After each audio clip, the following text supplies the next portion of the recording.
Hello everyone, this is Orlando from A Collector's Dream. And today I want to talk about a couple of things. First of all, I just want to go over my pickups for the card show and talk a little bit about that. But mainly what I want to do is just kind of, and I've shared in my, if you guys been following me now, it's been 2 years on YouTube this month. I've shared a lot of the things that I do to build my collection. So I'm going to talk a little bit about that, how I've built my collection, how I've done that over the years. But before that, I did go to a card show. This is the next card show that I'm going to be going to. But I went to the Fort Lauderdale card show. It was a great time. I met up with Mike, Hitman23, YouTube Hall of Famer, great guy. Just hung out with him, and also Will, W Vogs 18. He also was there. It was just a fun, we hung out most of the day there, had some lunch and stuff, and really enjoyed our talk. So, but anyway, I want to share what a couple things these guys gave me, and Will gave me this. He knows I'm a big fan of Merino, so he gave me a little tin, which is cool. I'm gonna go ahead and put some stuff in there, just save some cards and things in there. But that's a cool little tin with the Drew Bledsoe and Dan Marino there. So thank you, Will, for sending me that, for giving me that. And Mike Hitman gave me a couple things. He knows I've got the 62 set, so he gave me one of the error cards from the 62 sets that I don't have, and that's this Wally Moon with the error. And that's a pretty rare card. You don't see this one too often. So usually it's part of the master set. So I'll go ahead and put that along with my other 62 cards that I have. Put that with that set. So thank you so much for that. And the other thing that Mike gave me was something I don't have. He knows I'm a big Brooks Robinson fan.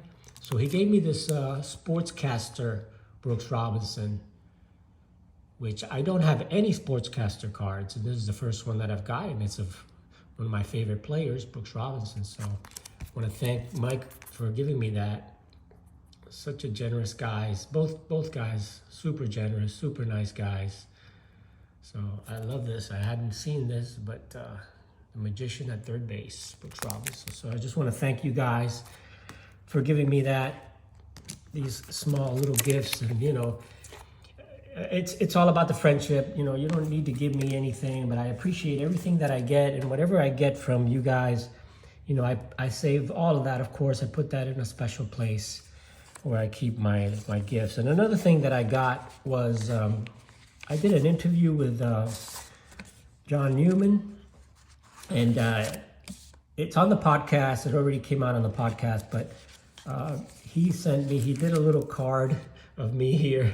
So I will be on episode 264 of the Sports Card Nation podcast. He did a little card. He sent me this. And that's already on the podcast, but it will be on YouTube, I think, next week. And he sent me the little, and if you guys don't know the card mentions and the Sports Card Nation podcast, the hobby is the people. Follow that. I'm always in the chat. I'm always hanging out with these guys. So check them out. Also, Hobby News Daily with John and Danny. John and Danny Black. Awesome guys. Met them at the National, and was glad to do an interview with John. We spent a lot of time talking. It was so much fun. And he sent me a beautiful thank you card saying thank you for coming on.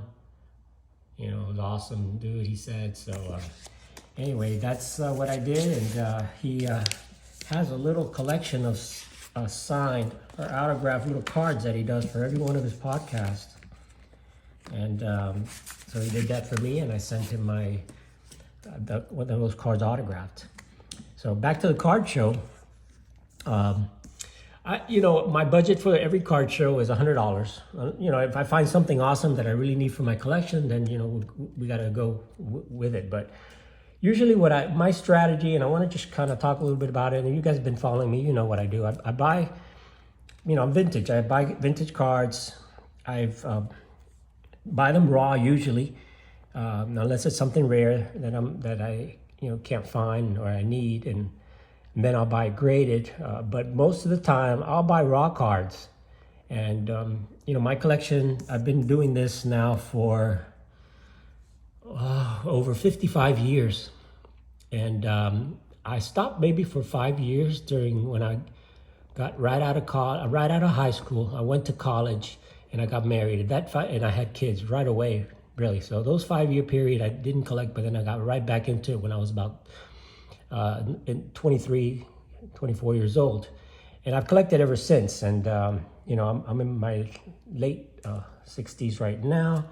And the way that I built my collection was just going out there and buying some raw cards and get them graded and trading and upgrading and stuff like that. So I want to, really what I picked up was stuff, nothing real big. I spent, I think, $80 for these cards. This Jim Palmer was, it's miscut because it's got the diamond cut, but I just thought it was just mint right out of the pack. And was able to pick it up for cheap. So this is the type of card that would probably get like a miscut on it. But I didn't have this card, so I really got it for my collection. But it's super sharp, just like if it was right out of the pack. It's just the diamond cut. Most people, wouldn't buy it. But for my own collection, I'm good with it. It's a beautiful card, super sharp. These are these cards would probably get something like an 8 miscut or sometimes even a 9 miscut because of the diamond cut. But, I like stuff like that. It looks packed fresh. So cheap that I couldn't pass it up. The other stuff I picked up a 57 Yogi Berra. And, so this would be like a mid-grade card. Not a card that I probably will grade, but I am a Yogi Berra fan. So it's one of the cards I had. Most of these cards I've had. And I'm recouping some of these because you know what? These cards are not rare. You can find them anywhere. At every card show you go, you're going to find one of these. And this one I also picked up. This one has a crease on it here. But I got it for $30. I thought that was a good price because you don't find 52s centered like this one. And this one is just about as nicely centered. This would be like a Dylan card, beautifully centered card like this. That's the card that Dylan would like. And so I'm a Yankees fan, so I figured, it's a nice 52. It's really a beautiful, beautiful card. It just has a tiny crease there that really doesn't look like it went to the back. It might go, yeah, maybe it went to the back. I'm not sure, but no, not really. It doesn't look too bad. Either way, I'm a Yankee fan, and it was a beautiful Hank Bauer card. So I got these 3 cards for like $80. I think that was the pretty much all I spent there at the show. And so what I normally like to do is just find some cards. None of these are going to be going out there for grading, at least not at this time. But I normally what I do is, my goal over all the years that I've been collecting, I've never been, it's not like I've had money because I really haven't, over my years in at work, I've shared some of my background, but basically I was a door-to-door salesman, business-to-business type salesman. I never really made over $50,000 a year until really kind of the end of my career when I was, later, almost retiring, I guess. But really, I was not someone, I was just an average guy, I'm just a regular guy, regular salesman, working for a company for my entire life, a couple of different companies, and one I spent over 35 years at one company, and basically in sales. That was my job. But as a collector, I put in a lot of hard work and sweat equity into my business, which was collecting cards. I took it as a business, and I was a dealer for a while. And my goal, I've accomplished a lot of stuff, but I've ended up getting stuff like this kind of stuff. I went back to being more of a pre-war type guy, collecting cards that are not rarer cards that I liked, and they say collect what you like. And yeah, everybody takes a different route. And what I enjoyed was this kind of stuff.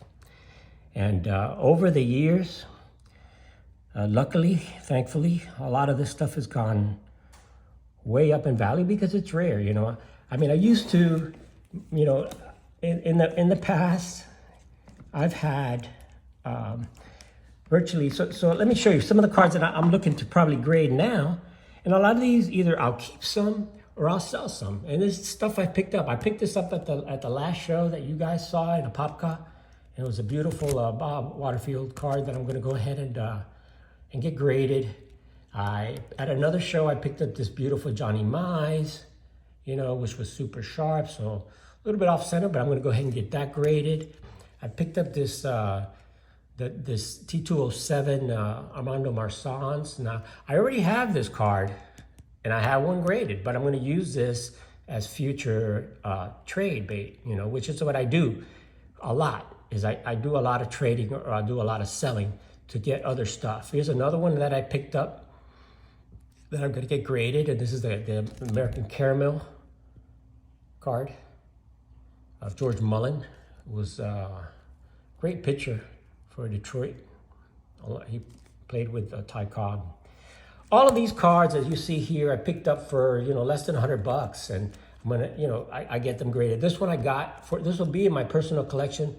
This is from Alex Moment 53, and that's normally I wouldn't get a card like this graded with all the creasing, but this will be in my personal collection because this was a gift from a fellow YouTuber, and I just want to get it slabbed.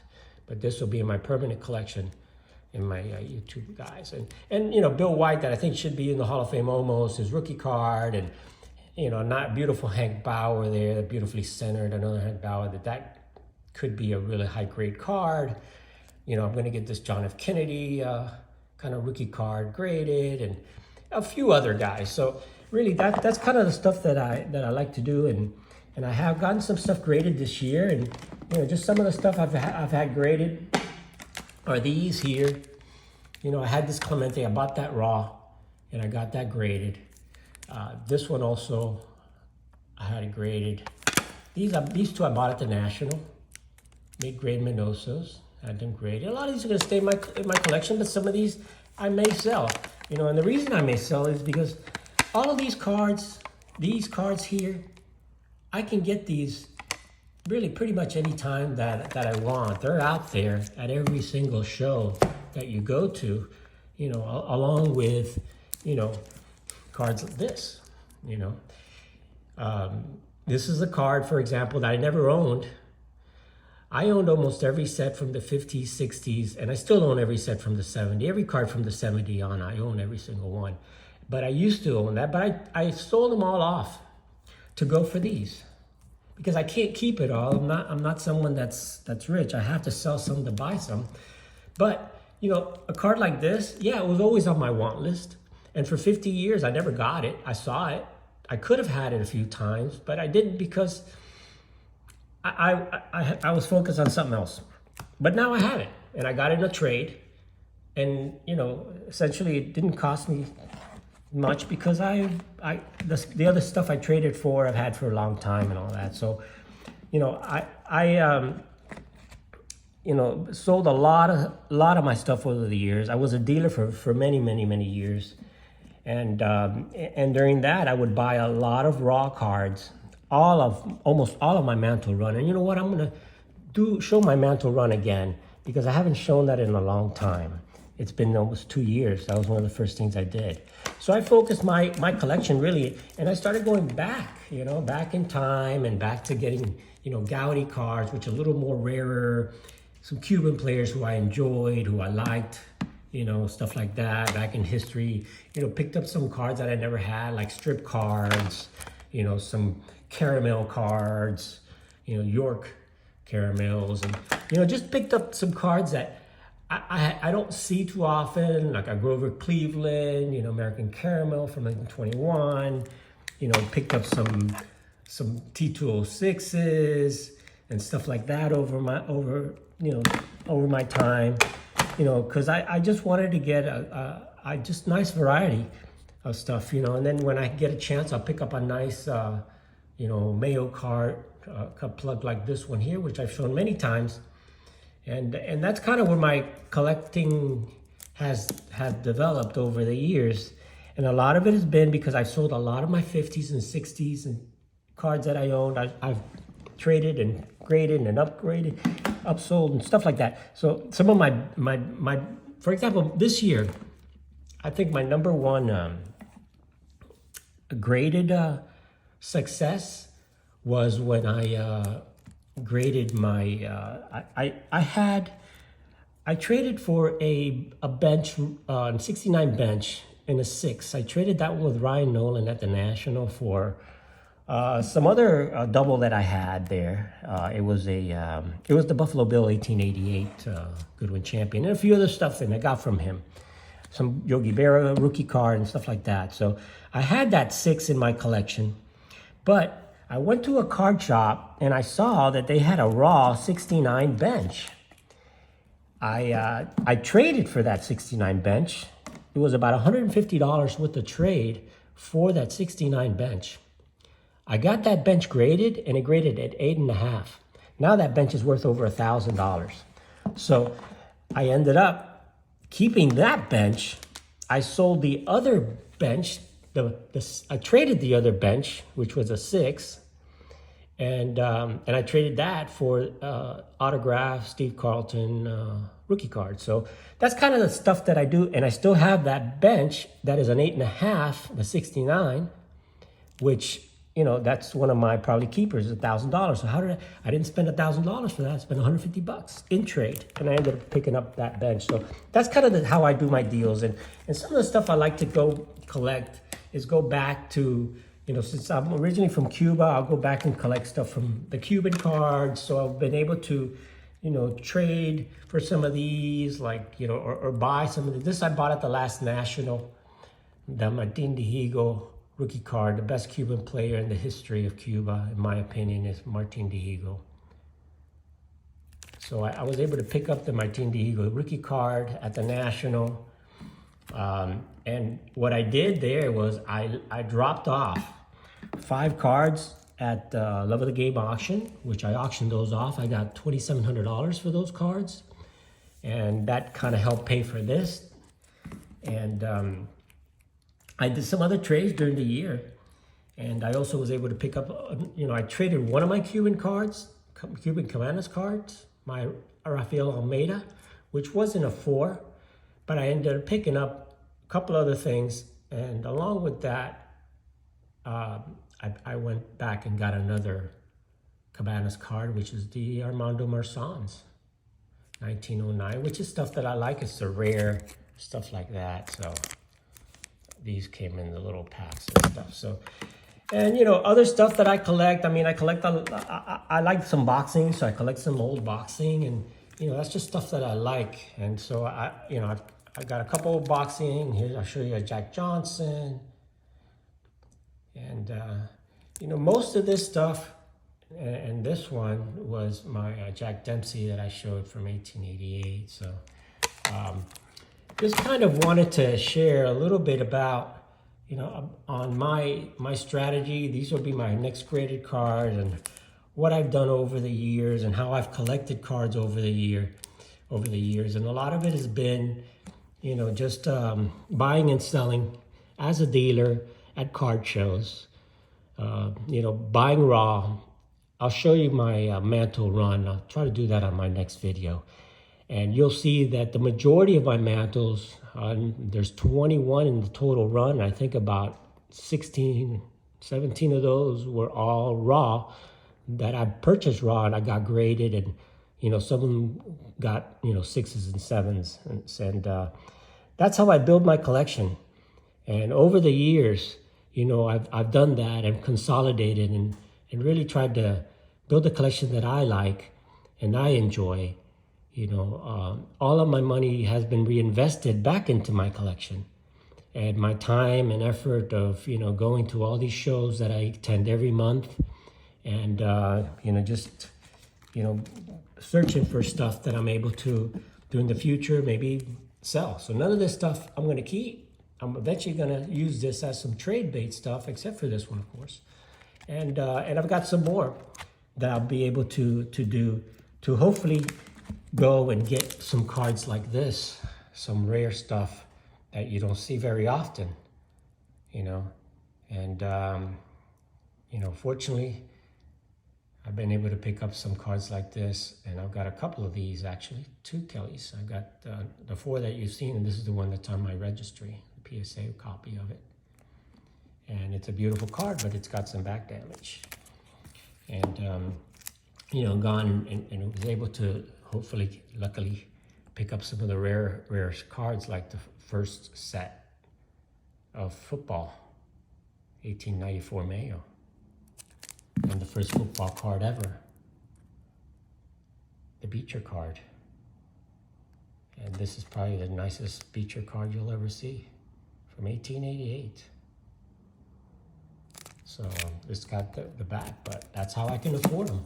And that's how I can afford this authentic, altered, because it's somebody put some black on that. But that's how I collect, and that's how I build my collection. And that's the way I've done it over the years. You know, I have opened new cards and sold them. I've sold almost every one of my cards. I still have a few new cards that I have there, some modern stuff. I mean, I actually have a 1-of-1 Paul Goldschmidt and, you know, a few other stuff there. But for the most part, that's all going to be sold, because I can always go back and get those cards. I can always go and get this Sandy Koufax rookie. I can always pick up a Hank Aaron rookie, which I also do not own. I can get those cards. I've had many of them, and I can get them again. But the cards that I cannot get again are these here and these here. These are the cards that personally I value, because they have been long-term goals. It took me over 20 years to find this card, just to find it and be able to bid on it. It took me forever. And that's why, you know, it's time, patience, hard work, stay focused. One of the things with me, I was not influenced by other people, because I collected alone for over 50 years. And for the last 5 years, I've been watching YouTube, but I haven't participated until the last couple of years. But, you know, all I've been doing the last 5 years, the last 10 years or 15 years has been consolidating my collection and to accomplish some of the stuff that you see here. And my mantle run and my 49 leaf set that I'll be showing, that I've shown before. So that's me. That's how I collect. That's what I've been doing for over 50 years. And I just wanted to share some of that with some of the people that maybe haven't been following me on YouTube or following my videos. So thanks, guys. Appreciate it so much. I talk too much. I know it. But watch me next week on John Newman's YouTube. And I will be we'll be following up with the contest with Sammy Thunder pretty soon. It looks like we're going to do it at the end of the month on the 27th. And I'll confirm that on the next video. Thanks for watching, guys. Please comment below. What do you guys do? How do you guys collect? You know, what do you think? You know, just comment on whatever you guys want to. I appreciate all that, and I'll answer every comment that I get. Thanks for watching, guys. Orlando from A Collector's Dream, saying I'll catch you on the next one. Thanks for watching.